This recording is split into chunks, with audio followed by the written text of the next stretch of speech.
என்ன அப்படின்னு பார்த்தீங்கன்னா, இந்தியாவினுடைய இட அமைவு, ரிலீஃப்னா நிலத்தோற்றங்கள், ட்ரைனேஜ்னா வடிகால் அமைப்பு.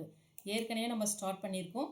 இப்போ இந்த பிக்சரில் பாருங்கள், இதில் நம்ம என்ன பார்க்க போகிறோம் அப்படின்னு பார்த்தீங்கன்னா, ஃபிசிக்கல் டிவிஷன் ஆஃப் இந்தியா, இந்தியாவுடைய இயற்கை பிரிவுகளை பற்றி நம்ம படிக்க போகிறோம். ஃபஸ்ட்டு மேலே இருக்கிற அந்த ப்ரௌன் கலர் பாருங்கள், இங்கேயும் அருணாச்சல பிரதேஷ்லையும் இருக்குது.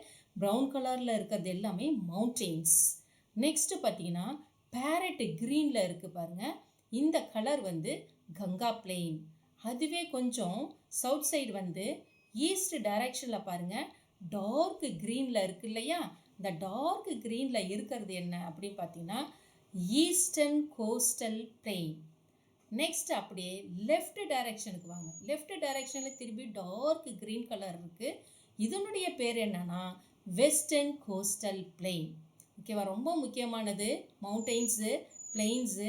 நெக்ஸ்ட் இங்கே ஒரு எல்லோ கலரில் ஒன்று கொடுத்துருக்காங்க இல்லையா, அது வந்து தார் டெசர்ட். ஓகேவா, நெக்ஸ்ட்டு நீங்கள் பார்க்குறது பிளாட்யூஸ். இங்கே ட்ரையாங்குலர் ஷேப்பில் இருக்குது பாருங்கள், இது வந்து டெக்கான் பிளாட்யூ.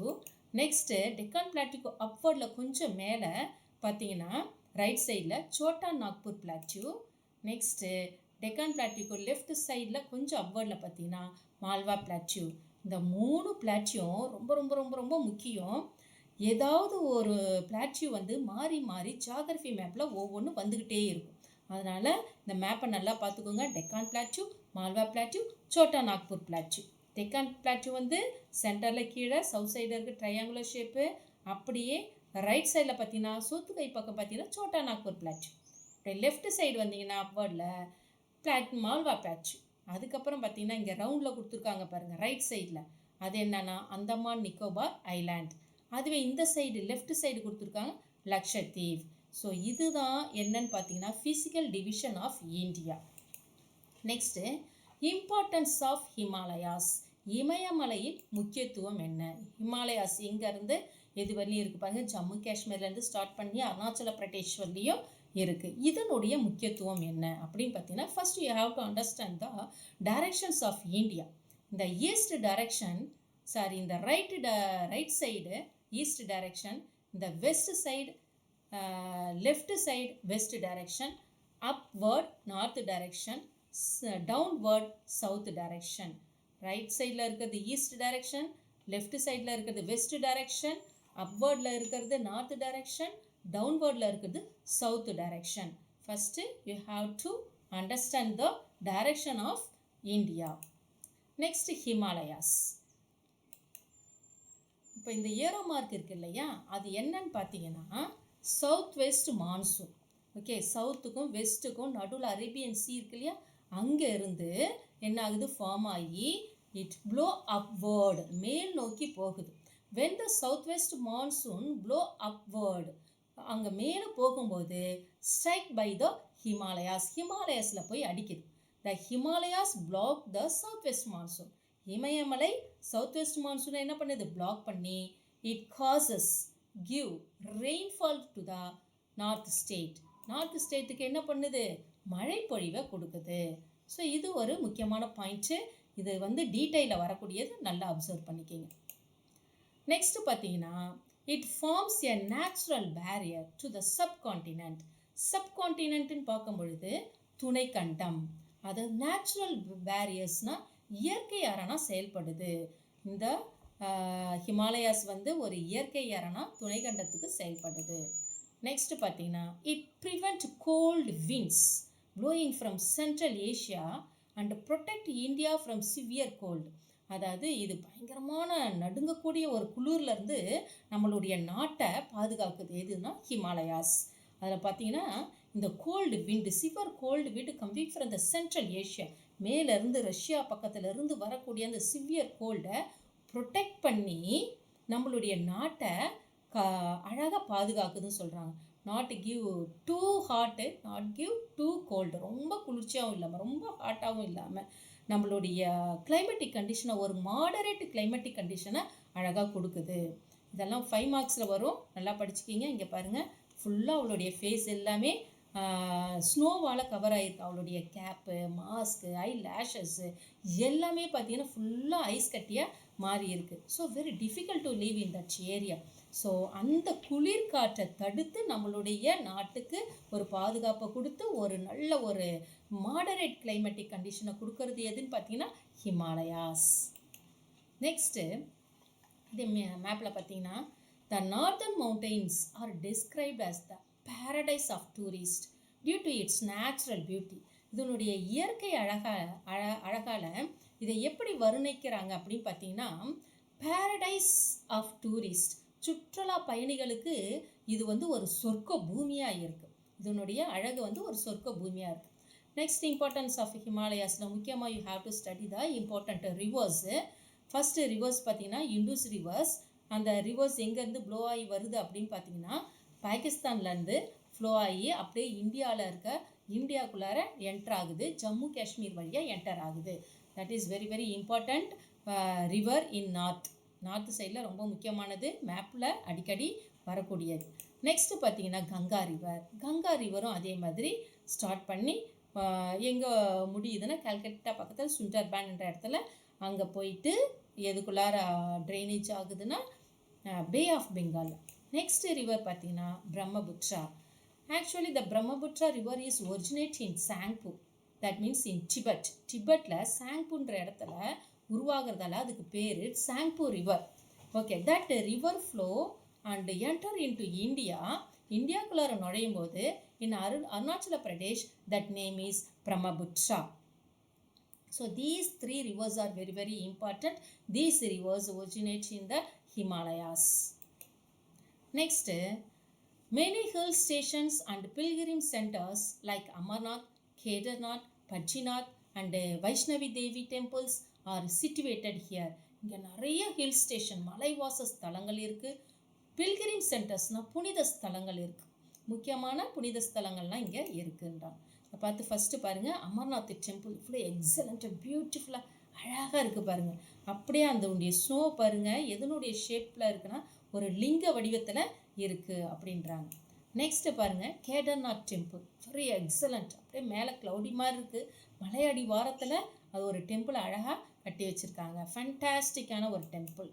நெக்ஸ்ட்டு பட்ரிநாத் டெம்பிள், இதுவும் மலை அடிவாரத்துக்குள்ளார அதோடைய நேச்சுரல் பியூட்டி பாருங்கள் எவ்வளோ ஒரு அழகாக இருக்குது. நெக்ஸ்ட்டு பார்த்தீங்கன்னா வைஷ்ணவி தேவி டெம்பிள், ஒரு மலைக்கு நடுவில் கட்டி வச்சுருக்காங்க. எப்படி தான் கன்ஸ்ட்ரக்ஷன் ஒர்க் பண்ணாங்கன்னு தெரியல, எக்ஸலண்ட்டாக பியூட்டிஃபுல்லாக இருக்குது. எல்லோரும் ஒரு தடவை போய் பார்த்துட்டு வாங்க. நீங்கள் பார்த்துட்டிங்களான்னு கேட்டால் நானும் பார்க்கல, ஆசையாக தான் இருக்குது. Okay, next neighbouring countries of இந்தியானுடைய நெய்பரிங் கண்ட்ரீஸ்னால் அண்டை நாடுகளை பற்றி இப்போ நம்ம பார்க்க போகிறோம். இது வந்து ஒரு 2 மார்க், நல்லா பார்த்துக்கிடணும்.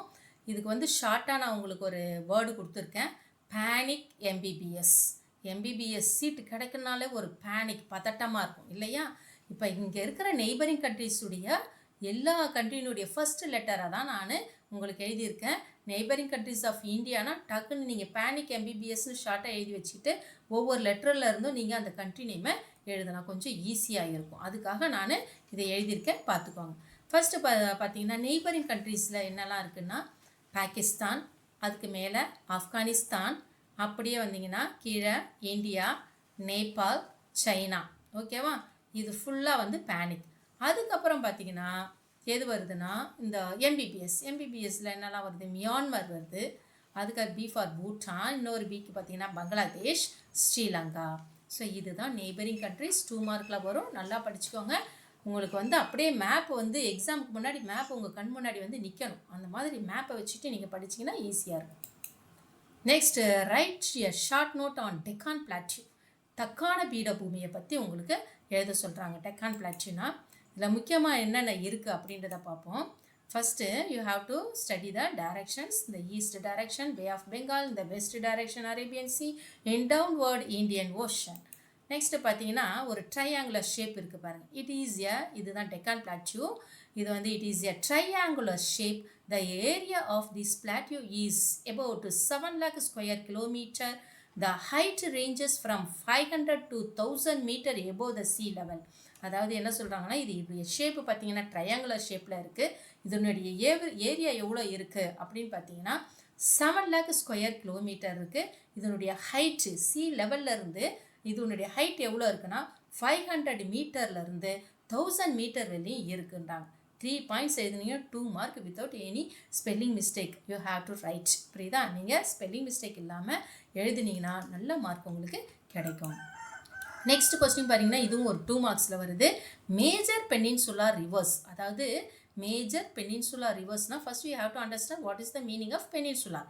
பெனின்சுலார்னா என்ன அப்படின்னு பார்க்கணும். பெனின்சுலார்னா 3 sides covered by the water, 1 side covered by land. It is known as peninsular. இதுக்கு பேர் தான் பெனின்சுலார். பெனின்சுலார்னா தீபகற்பம் அப்படின்னு அர்த்தம். ஓகே, இப்போ தெரிஞ்சிருச்சு இல்லையா? இப்போ பெனின்சுலார் ரிவர்ஸ்னால் எதுன்னு பார்த்தீங்கன்னா இங்கே பாருங்கள், சவுத் சைடு இருக்குது இல்லையா, 3 சைடு என்ன இருக்குது, வாட்டரால் கவர் ஆகியிருக்கு, மேலே ஒரு லேண்ட் இருக்குது. ஓகே, இந்த எதெல்லாம் பெனின்சுலார் ரிவர்ஸ் பார்த்தீங்கன்னா இங்கே இருக்கார் நர்மதா, டப்டி, மாஹி, கோதாவரி, கிருஷ்ணா, காவேரி. இது எல்லாமே என்னது, பெனின்சுலார் ரிவர்ஸ். நெக்ஸ்ட் கொஸ்டின் என்ன இருக்குன்னா west flowing rivers of India. இந்தியாவினுடைய வெஸ்ட் பக்கம் ஃப்ளோ ஆகக்கூடிய ரிவர்ஸ்லாம் எது அப்படின்னு கேட்குறாங்க. இங்கே பாருங்கள் 2 ரிவர்ஸ் இங்கே இருக்குது, நர்மதா அண்ட் டப்டி 2 ரிவர்ஸ் இருக்குது. அதுக்கு முன்னாடி ஒரு சபர்மதி இருக்குது, இதில் கொடுக்கல. சபர்மதி நீங்கள் எழுதிக்கலாம். அதெல்லாம் பார்த்தீங்கன்னா ஈஸ்ட் டைரெக்ஷனில் ஸ்டார்ட் ஆகி வெஸ்ட் டைரெக்ஷன் அரேபியன் சீல போய் ட்ரெயின் ஆகுது, கலக்குதுன்றாங்க. மற்ற ரிவர்ஸ்லாம் பார்த்தீங்கன்னா வெஸ்ட்டில் ஸ்டார்ட் ஆகி ஈஸ்ட் டைரெக்ஷனில் ஃப்ளோ ஆகி பே ஆஃப் பெங்காலில் கலக்குது. இங்கே என்ன கொஸ்டின் கொடுத்துருக்காங்கன்னா ரொம்ப குழப்பி விட்றணும், கவனிங்க. சரி, என்ன கொஸ்டினோ அதுக்கு மட்டும் பாருங்கள். West flowing rivers. West flowing ரிவர்ஸ்னால் என்னென்னா வெஸ்ட் பக்கம், அதாவது ஈஸ்ட் பக்கம் ஸ்டார்ட் ஆகி வெஸ்ட் பக்கம் ஃப்ளோ ஆகி அரேபியன் சீல போய் கலக்கிற ரிவர்ஸ் தான். நர்மதா, டப்டி, சபர்மதி ஒன்று இருக்குது, இதில் கொடுக்கல, நீங்கள் எழுதிக்கலாம். ஓகே, நெக்ஸ்ட் பாருங்கள். இதுவும் ஒரு 2 mark. Island groups of Lakshadweep.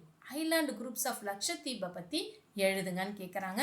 கீழே பாருங்கள், லக்ஷத்தீப் லெஃப்ட் சைடு இருக்கா, ரவுண்ட் ஆகிட்டே இருக்குது பாருங்கள், அது நடுவில் இருக்கிற தீவு தான் ஐலாண்டுனா. இதை எப்படி சொல்கிறாங்கன்னா this is a small group of coral island. ஓகேவா? இது என்னது, கோரல் ஐலாண்டுனா பவழப்பாறைகளால் உருவானது அப்படின்னு சொல்கிறாங்க. Located off the west coast of India. இந்தியாவினுடைய வெஸ்ட் கோஸ்டில் இருக்குது. It covers an area of 32 square kilometre. இதனுடைய ஏரியா எவ்வளோ இருக்குன்னா 32 ஸ்கொயர் கிலோமீட்டரில் இருக்குது. Kavaratti is its capital. இதனுடைய கேபிட்டல் என்னென்னா கவராத்தி. அப்போ பாருங்கள், ரவுண்ட் ஆகிட்டே இருக்கு இல்லையா, அதுதான் லக்ஷத்தீவு. லக்ஷத்தீவுனா என்னது, small group of coral island. இது வந்து ஒரு பவழப்பாறைன்னு சொல்கிறீங்க, அதுக்கு பவழப்பாறைகளால் உருவானது. இதனுடைய ஏரியா எவ்வளோ இருக்குன்னு சொல்கிறீங்க, இதனுடைய கேபிட்டல் எவ்வளோ இருக்குது என்னன்னு சொல்கிறீங்க. இதுதான் ஒரு 2 மார்க்கு. நெக்ஸ்ட்டு ஓகே, இது வந்து பார்த்தீங்கன்னா கங்கா ரிவர். இந்த ரிவர் என்னன்னு பார்த்தீங்கன்னா கங்கா ரிவர். இது ஆக்சுவலாக எங்கேருந்து ஸ்டார்ட் ஆகுது அப்படின்னு பார்த்தீங்கன்னா உத்தரகாண்ட்ன்ற ஸ்டேட்டில், உத்தரகாசின்ற டிஸ்ட்ரிக்டில், அதுக்கப்புறம் பார்த்தீங்கன்னா பாகிரதி கங்கோட்ரின்ற ஒரு பர்டிகுலர் பாகிரதி பிளேஸில் கங்கோட்ரின்ற பர்டிகுலர் பிளேஸில் இருந்து ஒரிஜினேட் ஆகி அது அப்படியே உத்தரப்பிரதேஷ் வழியாக வந்து எங்கே போய் அந்த பங்களாதேஷ், கல்கட்டா அந்த பார்டரில் ஜாயிண்ட் ஆகி பே ஆஃப் பெங்காலில் ட்ரெயின் ஆகுது, போய் கலக்குது அப்படின்றாங்க. ஓகே, நெக்ஸ்ட்டு இதனுடைய லென்த் எவ்வளோன்னு பார்த்தீங்கன்னா 2525 கிலோமீட்டர். நெக்ஸ்ட்டு இதனுடைய இன்னொரு பார்ட்டு கங்காலேருந்து பிரிஞ்சு இன்னொரு பிரான்ச்சு அப்படியே பங்களாதேஷ்குள்ளார போகுது. பங்களாதேஷ்குள்ளார போகும்போது இதனுடைய அந்த ரிவர் பேர் என்னென்னா ரிவர் பத்மா. நெக்ஸ்ட்டு பார்த்தீங்கன்னா another one important river is Brahmaputra. This Brahmaputra river is actually originate in Tibet கண்ட்ரியில் ஒரிஜினேட் ஆகும்போது அந்த நாட்டில் அந்த ரிவருடைய பேர் என்னென்னா Tsangpo. The Tsangpo river when enter into இந்தியாக்குள்ளார என்டர் ஆகும்போது that name change as the Brahmaputra. அந்த பேர் பிரம்மபுத்திராவாக மாறுது. இப்போ முக்கியமான ரிவர் எதுன்னு பார்த்தீங்கன்னா கங்கா, பிரம்மபுத்திரா, அதுக்கப்புறம் ரிவர் பத்மா. இது 3 ஜாயிண்ட் ஆகி பங்களாதேஷ்குள்ளார என்டர் ஆகி 3 ஜாயிண்ட் ஆகி இந்த வெஸ்ட் பெங்காலில் இருக்க அந்த கல்கட்டா பார்டரு, பங்களாதேஷ் பார்டரில் ஃபுல்லாக ஒரு பெரிய இந்த 3 ரிவரும் சேர்ந்து ஒரு பெரிய சுண்டர்பன் டெல்டாவை உருவாக்குது. இந்த சுண்டர்பன் டெல்டானா உலகத்திலேயே மிகப்பெரிய டெல்டா இதுதான் சொல்கிறாங்க. இந்த டெல்டா எப்படி உருவாகுதுன்னா Ganga river, Brahmaputra river, river Padma இது 3 ஒன்றா ஜாயிண்ட் ஆகும்போது மிகப்பெரிய ஒரு டெல்டாவை உருவாக்குது. உலகத்திலேயே மிகப்பெரிய டெல்டா இதுதான் சொல்கிறாங்க. Next, this is your turn. Question. A landmass bounded by sea on 3 sides is referred to as dash. அதாவது 3 பக்கம் என்னது, ஒரு பக்கம் லேண்டு 3 பக்கம் தண்ணி சூழ்ந்திருந்தால் அதுக்கு பேர் என்னன்னு கேட்குறாங்க. இதுக்கு பேர் பெனின்சுலார், தீபகற்பம் அர்த்தம். நெக்ஸ்ட் பார்த்தீங்கன்னா விச் இஸ் கோரல் ஐலாண்ட், இதில் எது பவழப்பாறைகளால் உருவான ஐலாண்டுன்னு கேட்குறாங்க. உங்களுக்கு தெரியும் என்ன island, Lakshadweep. Okay, thank you students. Next வீடியோவில் பார்க்கலாம் நம்ம.